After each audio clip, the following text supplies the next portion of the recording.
Yo, el predicador, he sido rey sobre Israel en Jerusalén y apliqué mi corazón a buscar e investigar con sabiduría todo lo que se ha hecho bajo el cielo. Tarea dolorosa dada por Dios a los hijos de los hombres para ser afligidos con ella. He visto todas las obras que se han hecho bajo el sol y he observado que todo es vanidad y correr tras el viento. Lo torcido no se puede enderezar y lo que falta no se puede completar. Y yo me dije, yo he engrandecido y he aumentado en sabiduría más que todos los que estuvieron antes de mí en Jerusalén. Mi corazón ha contemplado mucha sabiduría y conocimiento. Y apliqué mi corazón a conocer la sabiduría y a conocer la locura y la insensatez. Y me di cuenta de que todo esto también es correr tras el viento. Porque en la mucha sabiduría hay mucha angustia. Y quien aumenta el conocimiento, aumenta el dolor. Esto es la palabra del Señor. En las últimas semanas hemos estado siguiendo el discurso del predicador en la plaza. Un discurso que no es otra cosa que la investigación o los resultados de su investigación sobre qué sentido tiene la vida. Lo escuchamos declarar que todo es vanidad, una afirmación que parece ser precipitada si no fuera porque inmediatamente comenzó a explicar de qué se trata. Primero nos llevó a considerar la pregunta fundamental: ¿qué provecho tiene el hombre con todo lo que se afana debajo del sol? Y luego, como un buen investigador, empieza a proveernos algo de pruebas acerca de por qué hace esa afirmación, lo que vimos el domingo pasado. La prueba de la observación, las 3 ventanas de nuestra caja. Miren la creación, miren el corazón que nunca se sacia y miren la historia, nada cambia. Por eso es que digo que nada tiene sentido. Que todo lo que uno haga debajo del sol es vanidad, dice el predicador. Que todo es vanidad. Pero el predicador no se detiene allí. Ahora, en un giro fascinante, nos revela algo más personal. Ya no tanto basado en la observación, sino basado en su propia experiencia como el investigador sabio.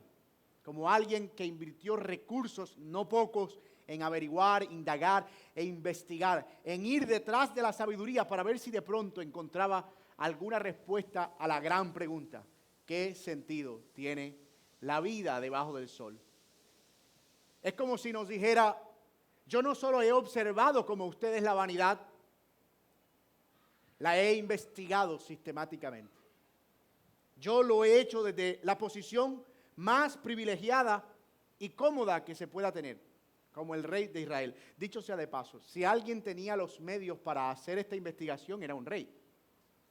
Nadie puede decir: oye, voy a ver si en los placeres se encuentra el sentido de la vida, si no tiene para los placeres. Así que en su posición de rey, él dice: yo me dediqué a investigar.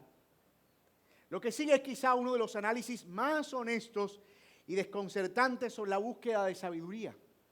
Porque el predicador descubrirá que incluso la sabiduría misma, cuando se busca debajo del sol, y ya ustedes pueden entender ese término con mucha mayor claridad, se convierte en otra fuente de dolor y de frustración. Y esta mañana, mientras seguimos al predicador en esa investigación, veremos una verdad inquietante, que es el argumento que planteo para este sermón. La búsqueda de sabiduría sin Dios es como perseguir el viento. Revela nuestra limitación y multiplica nuestro dolor. La búsqueda de sabiduría sin Dios, o si lo prefiere, la búsqueda de sabiduría debajo del sol, es como perseguir el viento y revela nuestra limitación, y eso trae como consecuencia que multiplica nuestro dolor. ¿Por qué creemos que este es el punto central de este texto que acabamos de leer?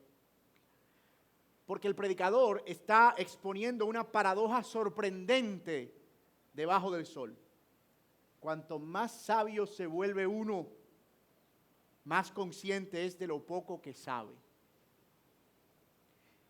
Más consciente es de lo poco que entiende. Cuanto más uno cree que comprende, más dolor experimenta al ver que nada de eso cambia. el curso de las cosas. Es como si la sabiduría, de acuerdo con el predicador, debajo del sol, lejos de liberarnos, nos hiciera más conscientes de nuestra prisión. Y vamos a desarrollar ese argumento a la luz de 3 declaraciones, 3 encabezados, 3 afirmaciones, 3 subtópicos, 3 tesis, como prefiera. La primera, vamos a ver el predicador y su método. Como investigador, ¿en qué consistió ese proceso de investigación? El predicador aquí no está especulando. Él se ha dedicado a esta búsqueda con todas las ventajas, como ya mencioné, de la posición de un rey. Lo segundo que vamos a ver es el predicador y sus descubrimientos. ¿Con qué se encontró en esa investigación? Y lo que encuentra es realmente devastador. Hay cosas que simplemente no podemos enderezar, vacíos que no podemos llenar. Y tercero, vamos a ver al predicador y sus conclusiones. ¿Qué concluyó él después de esa observación? En lugar de llevarlo a encontrar respuestas, le hizo entender menos y tener mayor frustración. Yo soy de los que piensa que el conocimiento gratuito hay que aprovecharlo. Por eso a mí me encanta hablar con gente que sabe más que yo. Porque yo empiezo a preguntarle y empiezo a obtener información gratis. Usted me ve aquí, pero yo soy la suma de un montón de gente a la que le he gorreado conocimiento. ¿Qué haces tú? Soy ingeniero mecánico. Cuéntame, ¿cómo funciona eso de la mecánica de los automóviles? ¿Qué es un pistón? ¿Cómo es que es? ¿Qué haces tú? Me encontraba con el hermano de Darwin estos días. No, yo soy médico internista. Háblame un poco de lo que hace un médico internista. Bueno, yo estoy fascinado con Eclesiastés, porque yo no tuve que gastar los recursos de esa investigación. Otro lo gastó por mí.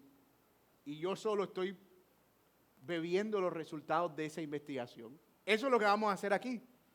Vamos a agarrar las conclusiones del predicador y vamos a obtenerlas como conocimiento gratuito para nosotros y para la vida. Y para poder responder desde nuestra perspectiva también a la misma pregunta en la que él fue en esa empresa, en esa búsqueda, en esa expedición. ¿Cuál es el sentido de la vida? Y en cada paso vamos a seguir la misma estrategia que hemos seguido hasta ahora. Vamos a ver con qué se encuentra el predicador debajo del sol y vamos a ver cuál es la perspectiva bíblica, la perspectiva por encima del sol. Las conclusiones o los hallazgos debajo del sol y qué significan por encima del sol. Y las conclusiones debajo del sol y luego cómo se ven por encima del sol, que de nuevo es la estrategia que hemos usado para poder entender el libro de Eclesiastés. Y vamos a ir, luego de este preámbulo tan generoso, a ver el primer encabezado de nuestro argumento, de nuestro sermón, el predicador y su método. Miren lo que dice el verso 12. Yo, el predicador, he sido rey sobre Israel en Jerusalén y dediqué mi corazón a buscar y explorar con sabiduría todo lo que se hace bajo el cielo. Una cosa penosa, tarea que Dios ha dado a los hijos de los hombres para que se ocupen en ella. El predicador comienza en esta sección, como lo ven, estableciendo sus credenciales, pero no por vanidad. Él no está diciendo, yo soy el rey. No, no, no. Él está diciendo algo crucial. He investigado la vida desde la posición más ventajosa posible. Ya lo mencionamos en la introducción, pero no quiero que lo pierdan de vista. Como rey de Israel tenía acceso a los recursos para investigar sin límite. La sabiduría divina que Dios le había dado y el tiempo y la libertad para dedicarse a la búsqueda. Porque si alguien tiene tiempo para aprovechar, es un rey. Así que él lo que está diciendo es, yo fui rey y tuve todo lo necesario para hacer una investigación seria. Lo que voy a decir ahora no es una cosa que a mí me parece, esas opiniones que uno da a veces cuando no se la piden, que es lo que a uno le parece por lo que vio en el noticiero del día anterior. Y somos rapidísimos para armar opiniones. ¿Qué opinas de la situación política del país? 5 segundos y tenemos una opinión. Salomón está diciendo, no, yo no estoy opinando aquí ligeramente, yo me dediqué a investigar. ¿Y cuál fue el método que él utilizó? Dice, dediqué mi corazón a buscar y a explorar. No fue una investigación superficial. La palabra hebrea que usa para explorar sugiere una búsqueda exhaustiva, como quien examina en cada rincón en búsqueda de respuesta, como quien va buscando incluso debajo de las piedras. Pero noten algo revelador. El campo de investigación del predicador fue todo lo que Dios hizo bajo el cielo, que no es otra cosa que, esta frase bajo el cielo es hermana de debajo del sol. Él está diciendo, toda esta investigación, debo hacer la salvedad, la hice debajo del cielo, por obvias razones. Él no es Dios.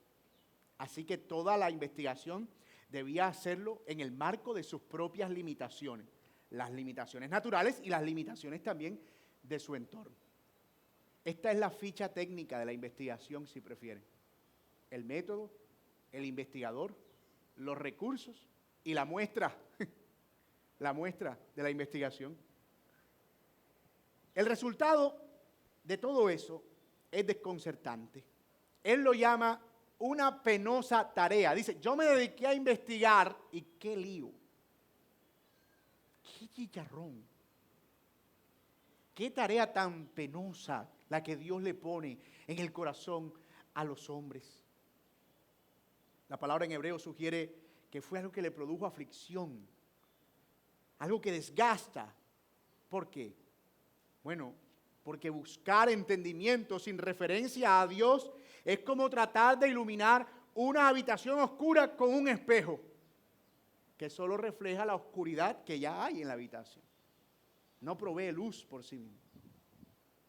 Ninguna persona podrá llegar a entender todos los misterios de la humanidad apoyándose solo en su humana sabiduría, por la simple razón de que su mente es finita, de que él es limitado.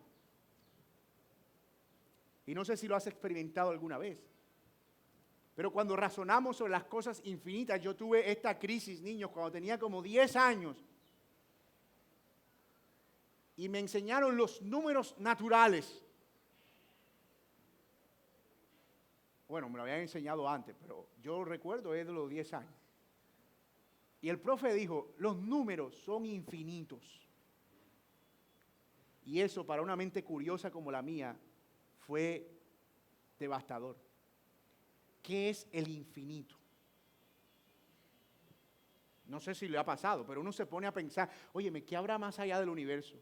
El más allá, y más allá del más allá, el más allá del más allá.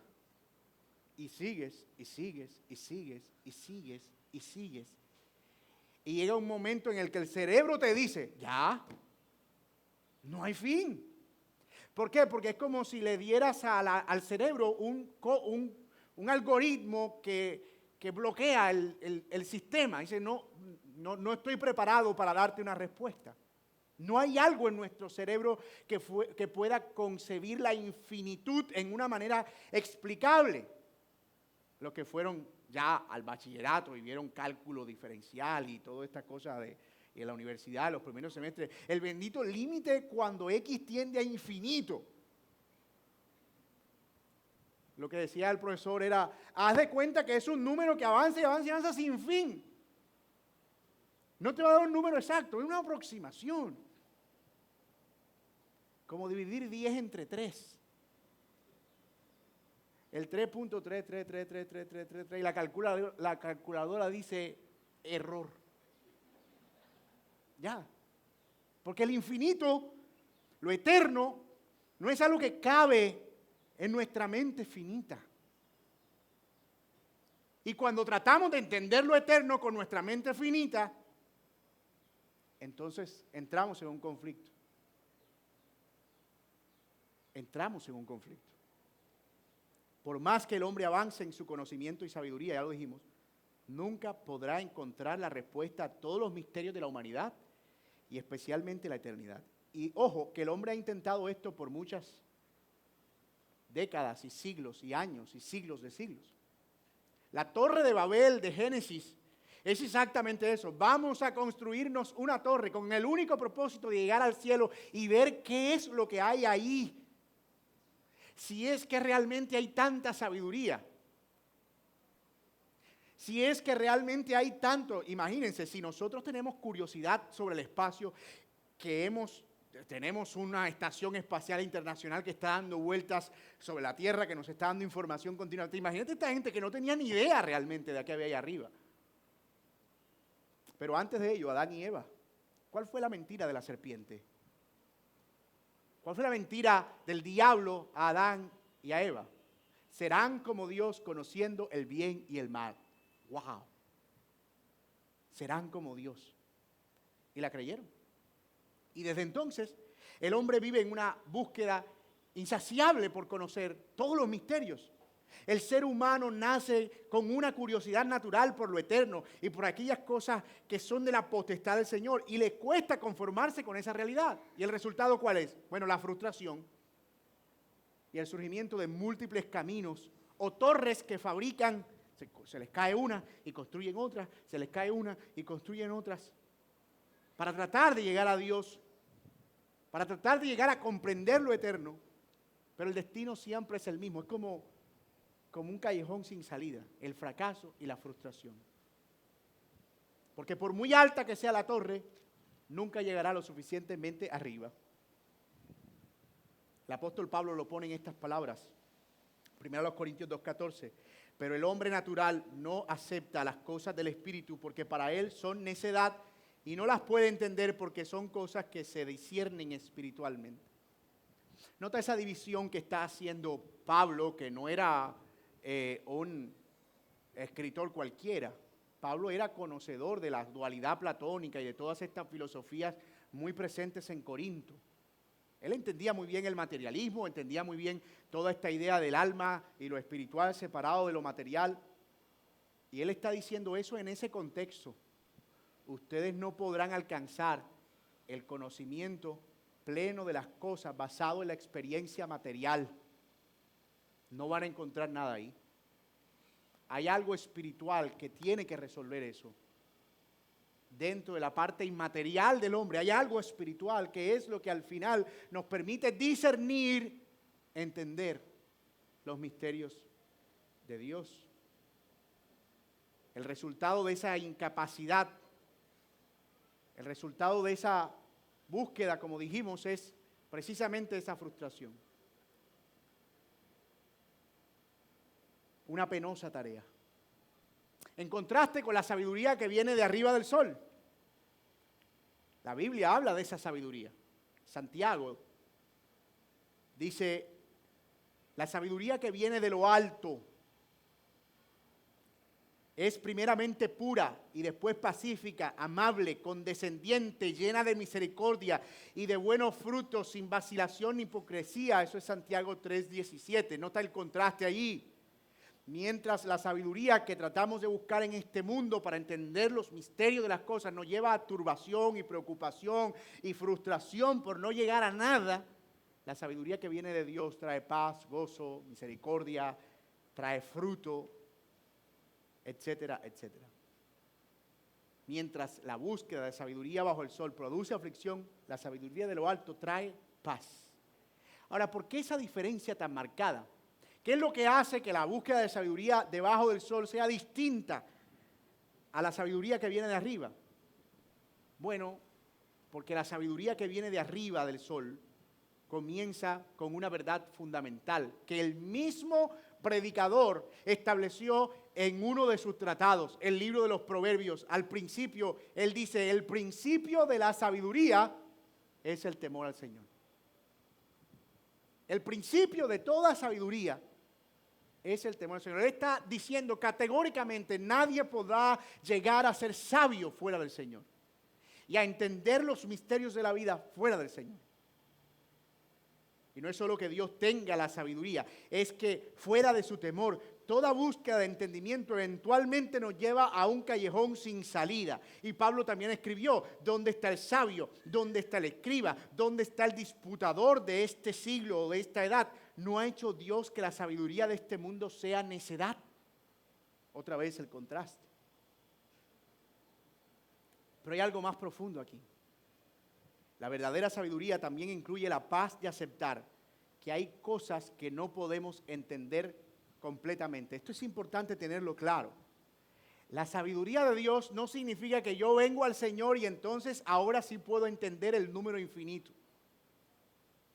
Y entonces ahora sí puedo entender plenamente la eternidad. No es, la sabiduría de Dios no es una solución en el sentido de proveer respuestas, sino de proveer la sensación de conformidad al saber que no necesito entenderlo todo si creo que todo está en sus manos.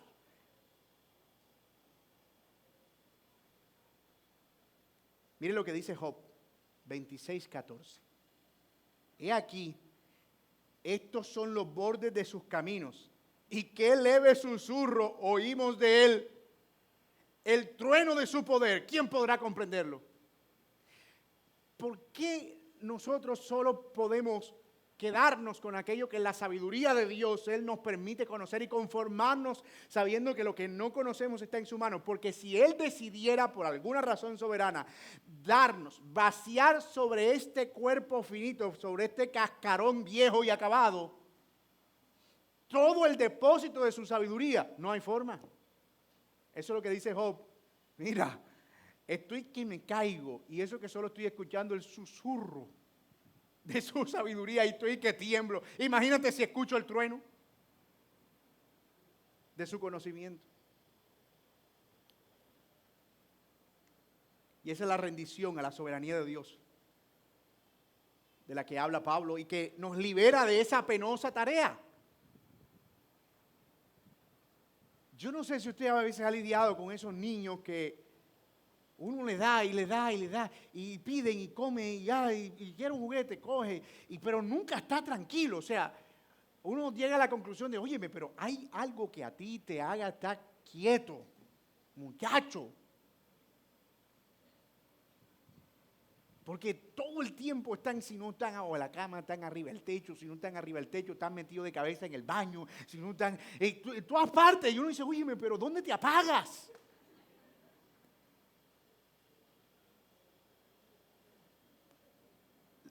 Salomón era más o menos eso. Buscaba sabiduría aquí y no encontraba y se movía para otro lado y se movía para otro lado. Y a veces nosotros somos eso, buscando un sentido para la vida, en tratar de entender cómo funciona todo.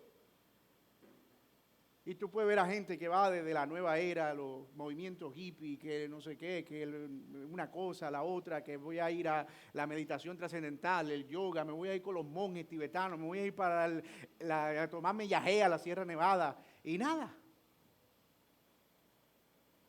En la búsqueda de esa sabiduría que por fin le dé explicación a todas las cosas. No. En Cristo y en su sabiduría nosotros estamos conformes. Entendemos que no tenemos que estar moviéndonos todo el tiempo. Por otro lado, hay otros niños que son esas almas de Dios que uno dice, oye, ese muchacho, uno le dice, así describen todas las madres a los niños preferidos. Oye, él está lindo. Uno le dice, quédate ahí, y ahí se queda. Cuando ustedes escuchen que su mamá está hablando así de su hermano, es porque está diciendo que él es el favorito. Óyeme, uno lo pone ahí. Y ahí se queda, porque no hay nada que le dé más gozo al corazón de una madre que poner a su hijo ahí y ahí se quede. 3 horas y el niño está ahí. Ay, qué regalo del Señor. Qué bondad de Dios ese niño. La sabiduría de Dios es esa. Es el niño al que le dice, siéntate ahí. A él no le importa que hay en el baño, a él no le importa que hay debajo de la cama, a él no le importa que hay arriba del techo. Dice, mami me dijo que me quedara aquí y yo me quedo aquí. Si ella me dice que me meta al cuarto, me meto al cuarto. Encontrar la sabiduría de Dios es eso. No es que perdemos la curiosidad, no es que perdemos ese sentido de saber qué hay más allá, es que estamos conformes con saber que no tenemos que saberlo todo. Y entonces, desde la perspectiva por encima del sol, la búsqueda no es una penosa tarea. Es deleitosa, porque me conformo en aquello que el Señor ha revelado para mí. ¿Y en qué? En la esperanza de que un día lo entenderé todo. Como dijo Pablo, ahora vemos como por un espejo borrosamente, pero entonces veremos cara a cara. Ahora conozco en parte, pero entonces conoceré plenamente como he sido conocido. Y alguien dirá, qué mediocre es el cristianismo. Mira, la mediocridad que te da. Cierra los ojos y cree todo lo que te digan. No, eso no es lo que está diciendo el apóstol Pablo. Él lo que está diciendo es que nosotros no vamos a salir en esa penosa búsqueda porque ya sabemos que es infructuosa. No tenemos que gastarnos esos recursos y ese tiempo y fracasar para saber que vamos a fracasar en el intento. Estamos conformes con saber que lo que no sabemos está en manos de aquel a quien sí conocemos por la gracia del Señor. Los que vemos por encima del sol no tenemos que desperdiciar de nuevo nuestros recursos y energía. Lo que podemos hacer es correr a la fuente de toda sabiduría y encontrar paz, descanso para nuestra alma, para esa penosa tarea. Ahora bien, esta búsqueda exhaustiva de sabiduría, este intento de entender la vida debajo del sol, llevó al predicador a un descubrimiento, porque sí que es verdad, si alguien empieza a buscar, va a encontrar. Y él encontró, no lo que esperaba, pero encontró algo y nos interesa saber qué fue. Lo que nos lleva a nuestro segundo encabezado. Versículos 14 y 15.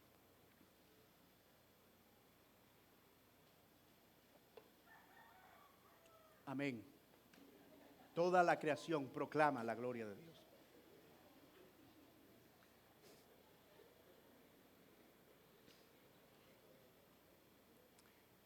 Usted sabe que esto sale en los videos y la gente que nos ve afuera escribe como que, oye, hay una granja cerca. Ustedes no se imaginan lo relevante que está haciendo eso en el contexto de Eclesiastés precioso. Versículos 14 y 15. He visto todas las obras que se hacen bajo el sol.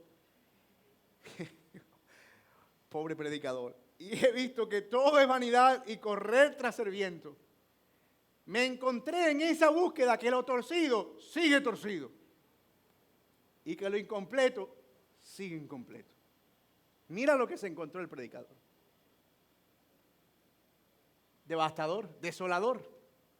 Después de toda su investigación, de invertir todos sus recursos, de explorar cada aspecto de la vida humana, esas dos conclusiones pesan como el plomo sobre el alma. Uno, que hay cosas torcidas que no podemos enderezar. ¿Cuántas veces hemos intentado corregir situaciones que parecen irremediablemente rotas? Relaciones destruidas, injusticias arraigadas, sistemas corruptos. Y cuanto más entendemos su complejidad, más nos damos cuenta de nuestra impotencia para arreglarlas. Y el segundo hallazgo del predicador en su investigación, que hay vacíos que no podemos llenar. Lo incompleto no se puede completar. Es como si el predicador estuviera diciendo, por más que lo intentes, siempre habrá algo inacabado, algo que falta, algo que no alcanzas a resolver. Y el predicador usa aquí por primera vez la expresión correr tras el viento, que entre otras cosas es lo que da sentido a la imagen de nuestra serie. Esa mano tratando de agarrar el viento con tanta fuerza como diciendo, lo encontré, lo tengo, y el viento escapándosele. Por primera vez, el predicador dice, lo tengo. Pero dice, no, eso es como correr tras el viento. Y es una expresión interesante. En hebreo no me gusta usar mucho el lenguaje hebreo, pero yo sé que ustedes no lo están familiarizados, pero para los curiosos es interesante porque es algo como reut ruach. Óyelo, en pronunciación hebrea. Reut ruach, que literalmente es algo así como, ruach es como viento, que a veces se traduce como espíritu, o alma, o soplo, neblina. Pero literalmente reut ruach es como apacentar o tratar de pastorear el viento. La imagen es muy, en la mente quiero que la vean muy gráfica. Un pastor en el Medio Oriente con un bastón, pero no arrastrando ovejas, sino la brisa. Chito, viento, éntrate, no te salgas por ahí, ándale, se me vino por detrás, entra, pasa al frente. Esa es la imagen que el predicador está tratando de ilustrar. Es como tratar de apacentar el viento. Y es poderosamente descriptiva, porque imagínate atrapar el viento corriendo tras él, tratando de agarrarlo. O sea, lo mínimo que puedes hacer es que la gente piense que estás loco. O sea, uno va por la calle por ahí como que...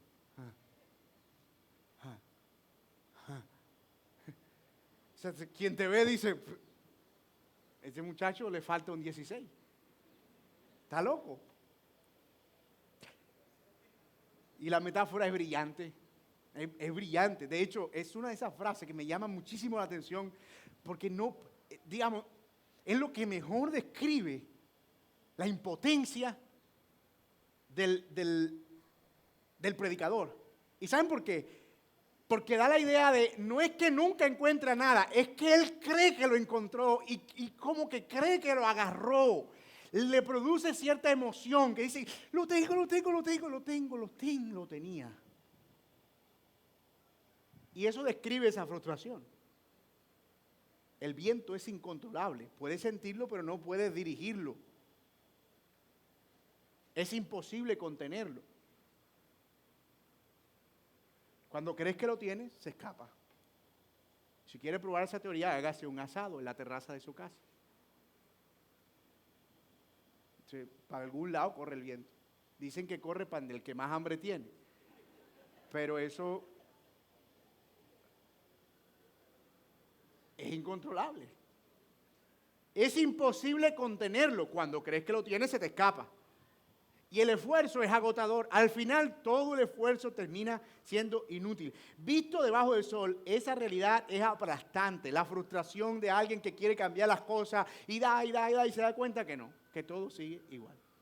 Cuando cree que agarró el viento, le siente el fresquito otra vez aquí en la nuca. Es el peso de reconocer que hay cosas que simplemente están más allá de nuestra capacidad de arreglar. Permítame ilustrar eso en la vida real. Porque esto no es una búsqueda filosófica del predicador. Es una búsqueda que él emprendió en todas las áreas de su vida. Todas, no solo en lo filosófico.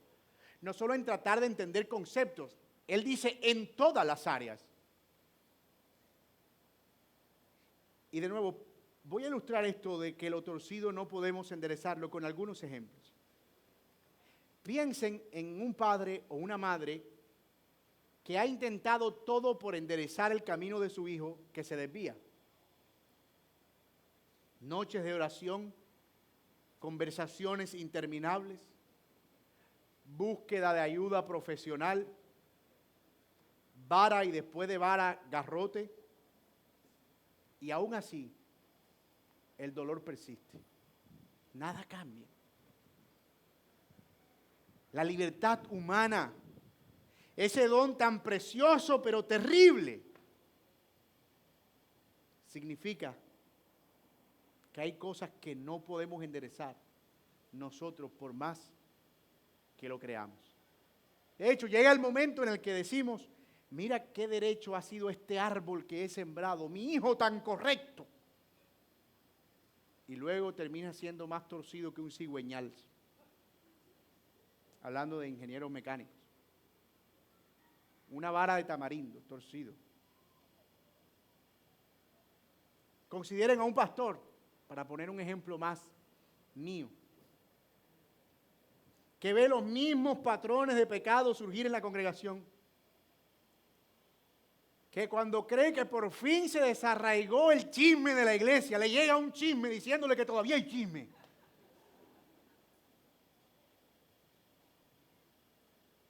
Dice, otra vez, ahí vamos de nuevo.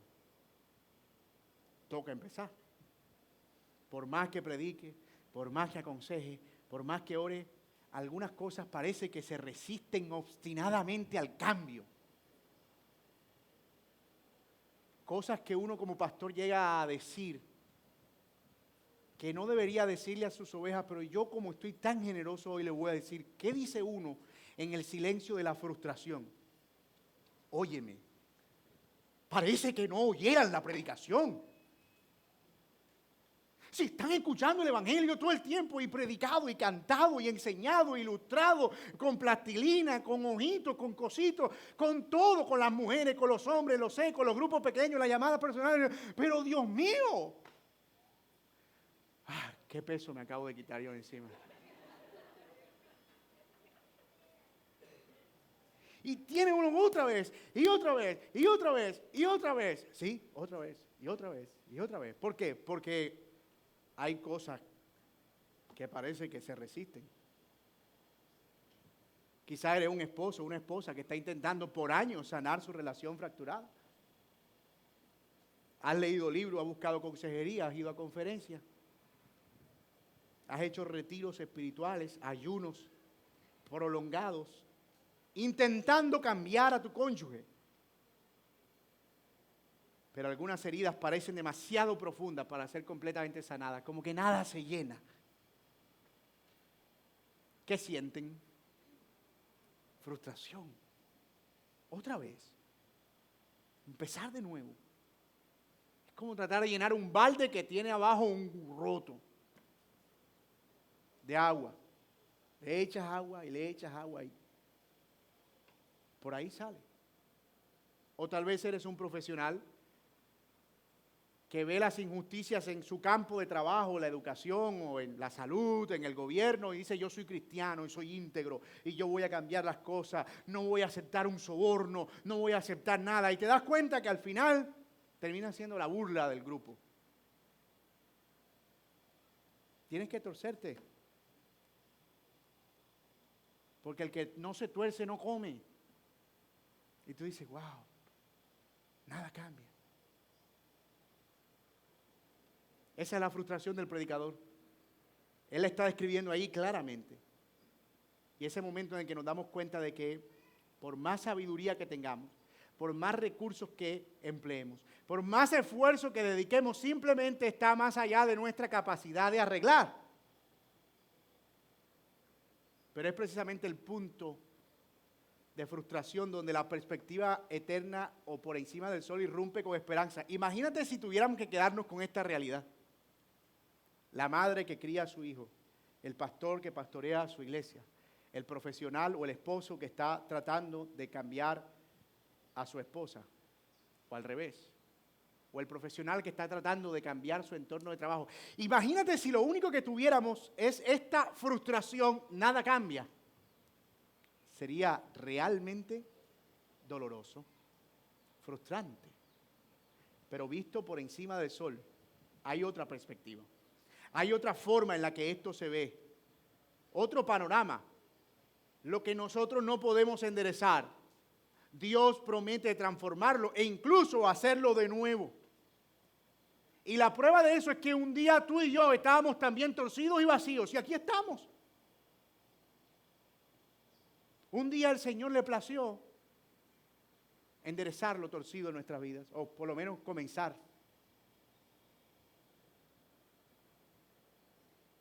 Como dice Isaías, todo valle será levantado, todo monte y collado será enderezado, y lo áspero será alisado, hablando de la venida del Mesías y de la preparación del terreno por medio de Juan el Bautista, quien predicaba el arrepentimiento. Y no es una promesa de que nosotros podemos arreglarlo todo, sino que Dios lo hará en su tiempo y a su manera. En una preciosa profecía mesiánica, Malaquías dice: Él hará volver el corazón de los padres hacia los hijos y el corazón de los hijos hacia los padres, no sea que yo venga y llene la tierra con maldición. Otra vez es Dios obrando. Incluso acerca de la vanidad de la creación que vimos unas semanas atrás, dice Romanos 8:20 que será liberada la tierra un día de la esclavitud, de la corrupción, a la libertad gloriosa de los hijos de Dios. Lo torcido de la tierra incluso un día será enderezado. Esa es la perspectiva por encima del sol, es mucho más esperanzadora, no nos lleva hacia esa frustración aplastante, sino a bajar los brazos y decir: ok, Señor, definitivamente yo no puedo y soy llamado a confiar en que tú puedes hacer. Y aquí está el secreto de la paz en medio de eso irremediable. en medio de esas conclusiones tan fatales. No estamos llamados a arreglar todo, sino a ser fieles en medio de lo quebrado, de lo torcido. Quien endereza el camino es el Señor. Y a veces nos parece que vamos recorriendo una carretera completamente torcida, como si fuéramos bajando Minca. Y la vida se ve así. Y luego cuando vemos el mapa nos damos cuenta que es una calle completamente derecha. Dios ahí, obrando, enderezando todo, incluso en medio de nuestro recorrido fiel por lo torcido. Salmo 37:5 dice, encomienda al Señor tu camino, confía en Él y Él actuará. Él hará. Ahora, eso no significa que el cristiano debe vivir mediocremente resignado. Yo no puedo hacer nada, ya Dios con Él. Significa que trabajamos por el cambio, pero sin la presión aplastante de pensar que depende de mi esfuerzo. Oramos por el hijo perdido, oramos por las ovejas, oramos por nuestros esposos y esposas, oramos por nuestros entornos de trabajo, pero no tenemos la carga de que somos nosotros quienes tienen que cambiar eso. Es el Señor. Modelamos lo que tenemos que modelar. Madre que estás aquí, padre que estás aquí, tu meta no es hacer que tus hijos se porten mejor. Eso es solo una consecuencia. Tu meta es modelarles a Cristo para que ellos un día puedan ver a Cristo a través de ti y ser salvos y entonces modelen una conducta correcta. Pero si solo te ocupas de invertir todos tus esfuerzos en hacer que caminen derechos, un día te vas a dar cuenta que no puedes, que no tiene fruto. Tu meta es ser fiel. Tu meta es abrazar a Cristo, atesorar a Cristo, modelarles a Cristo, predicarles a Cristo, orar por ellos y dejar que el Señor obre, actúe, trabaje, que Él haga lo que nosotros no podemos hacer. Te vas a sorprender con todo lo que el Señor hace cuando nosotros descansamos en Él. Oramos por lo torcido, pero descansamos en saber que la obra final de enderezarlo está en manos más capaces que las nuestras. Yo no puedo hacer eso. El Señor. Eso es tremendamente esperanzador. Yo espero que lo estén viendo ahora mismo. Y gracias al predicador por traernos esta información y estas conclusiones gratuitamente. Es tremendamente esperanzador, especialmente los que han venido aquí cargados por el peso de ese costal sobre sus hombros. Tengo que esforzarme más para hacer que todo cambie, que él cambie, que ella cambie, que las cosas cambien. O tal vez has venido aplastado por la culpa de no haber hecho lo suficiente. Él se torció por mí, algo hice mal en el camino. Mira, si tú hubieses sido Dios o hubieses sido el padre del hijo pródigo, tú no hubieses podido garantizar que tus hijos, si ese es el caso, hubiesen caminado derecho. Porque Adán y Eva no pudieron tener un mejor padre y no pudieron tener un mejor entorno y no pudieron tener mejores circunstancias y con todo se torcieron. Porque no depende de nosotros, hermano. Y la culpa por eso es aplastante. ¿Tú sabes cuántos padres realmente sufren por eso? Por creer que toda la maldad de sus hijos es porque un día le dijeron como no debían, que debían lavar la ropa. Y por supuesto, nosotros debemos ser sabios, no exasperar, disciplinar cuando es necesario, pero cargar sobre nuestras espaldas esta idea de si hubiese hecho esto mejor, él andaría derecho. Eso es necio. Tú no hubiese podido hacer nada. Y por eso tú tampoco puedes hacer nada hacia el futuro. Es el Señor. Sé fiel, confía, ora, ponlo en las manos del Señor y el Señor obrará. Eso es tremendamente esperanzador. Para una cosa o para la otra. No depende de ti, no depende de tu sabiduría, no depende de tu riqueza. Incluso si fueras tan sabio como Salomón, tan rico como Salomón, si tuvieras los recursos, el tiempo de Salomón, un hombre que escribió los proverbios con los que nosotros disciplinamos a nuestros hijos. Si tú fueras el autor de los proverbios, llegarías a la misma conclusión. No puedo enderezar yo lo que está torcido, ni llenar lo que está vacío. Y eso nos deja en una Resignación esperanzadora, no mediocre, esperanzadora. Confío en el Señor. Y yo oro, hermano, para que esta verdad pueda traer libertad y paz a tu alma hoy. Que puedas irte de aquí realmente con esperanza. Es el trabajo del Señor. Ahora, llegamos a una conclusión todavía más perturbadora, es decir, si ya de por sí es duro encontrarse con el hallazgo, todo está torcido, no se puede enderezar, todo está vacío, no se puede llenar. Imagina tener que descubrir también que entre más sabio tratabas de hacerte, más te dabas cuenta de las tantas cosas que hacían falta por enderezar. Y esa es la paradoja a la que tiene que enfrentarse el predicador en su experiencia personal, lo que nos lleva de la mano al tercer y último encabezado que veremos más rápidamente que los anteriores. Pronto el predicador enfrenta esa nueva realidad. Y estas son sus conclusiones. El viento sopla en su espalda cuando cree que lo atrapó. Habiendo sido quien más sabiduría y conocimiento había acumulado, no le aprovechó. De hecho, lo frustró más. En efecto, cuanto más sabes, más consciente eres de lo que no sabes. Y cuanto más entiendes, más te das cuenta de lo que no puedes controlar. Cuanto más sabes, más consciente eres de lo que no sabes. Y cuanto más entiendes, más te das cuenta de lo que no puedes controlar. El predicador llama esto un trabajo infructuoso. El perro que persigue su cola.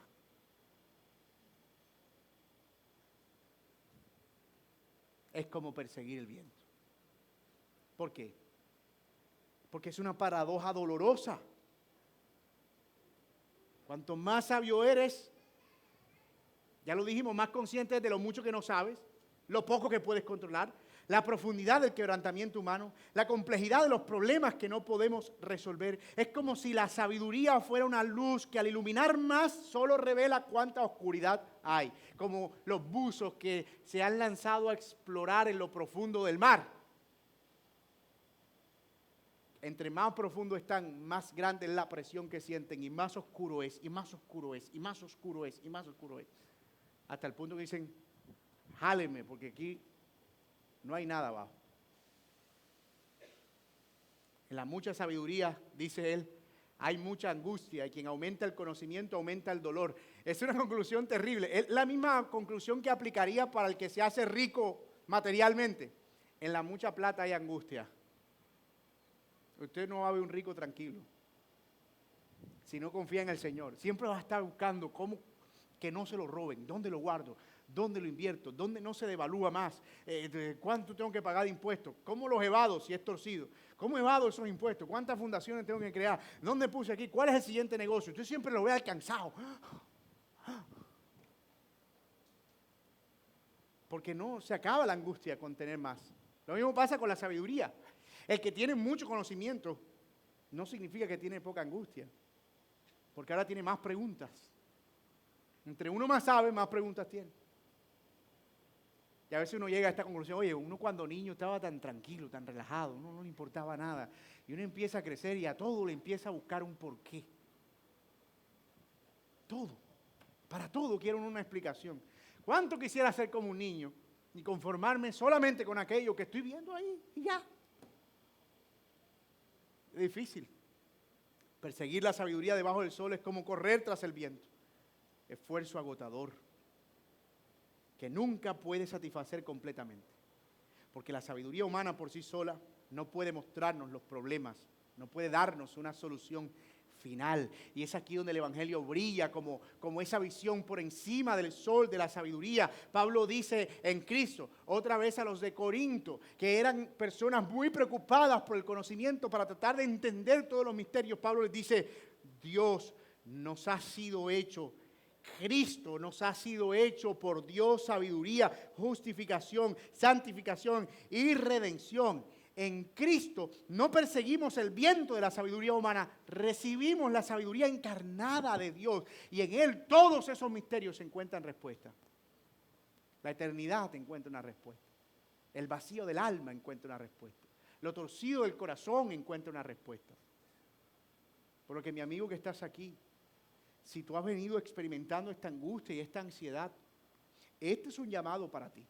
Tú necesitas a Cristo. Tú no necesitas mayor conocimiento, mayor iluminación, no necesitas un nuevo movimiento, crear una torre para ver si puedes encontrar lo que otros en su ignorancia y ceguera no han podido encontrar. No, tú necesitas a Cristo, la única fuente eterna de sabiduría. Y esa es la diferencia fundamental. La sabiduría bajo el sol nos muestra nuestra impotencia, pero en Cristo, que es la sabiduría de Dios, Él nos muestra el poder transformador de Dios y el cómo podemos entender todo lo que en nuestros ojos no podemos entender. La sabiduría humana nos hace más conscientes de los problemas, pero en Cristo tenemos no solo el diagnóstico, sino la cura. Para que, como está escrito, el que se gloría, que se gloríe en el Señor. Con esto cierro.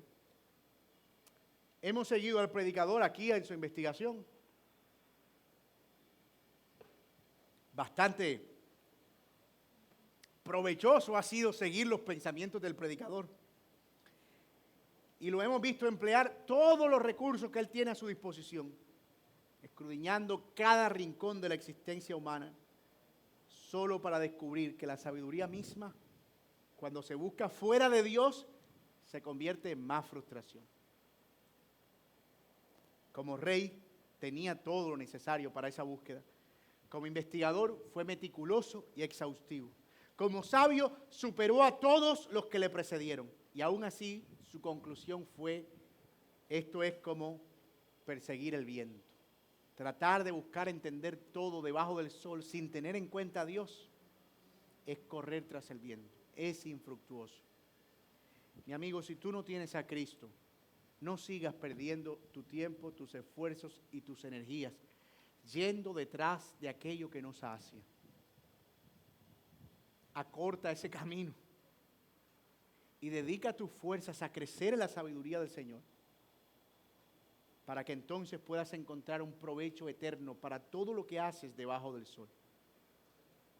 Porque cuando llegamos al final de nuestra sabiduría, cuando aceptamos que no podemos enderezar lo torcido, cuando reconocemos que el conocimiento sin Dios solo multiplica nuestro dolor, es entonces cuando estamos listos para recibir la verdadera sabiduría de Cristo. En Él no perseguimos el viento, en Él encontramos descanso. En Él no solo vemos los problemas, recibimos las soluciones. En Él no solo aumentamos en conocimiento que entristece, crecemos en la sabiduría que da vida. Porque estamos completos en Cristo Jesús. La verdadera sabiduría, y esa es la invitación final del predicador, no está en entender todo, sino en conocer a aquel que todo lo comprende y todo lo sostiene. Y a Él podemos conocerle por medio de su palabra y de su Hijo Jesucristo, quien ha sido su revelación visible. Que así sea para nosotros, hermanos míos. Oremos. Señor, gracias.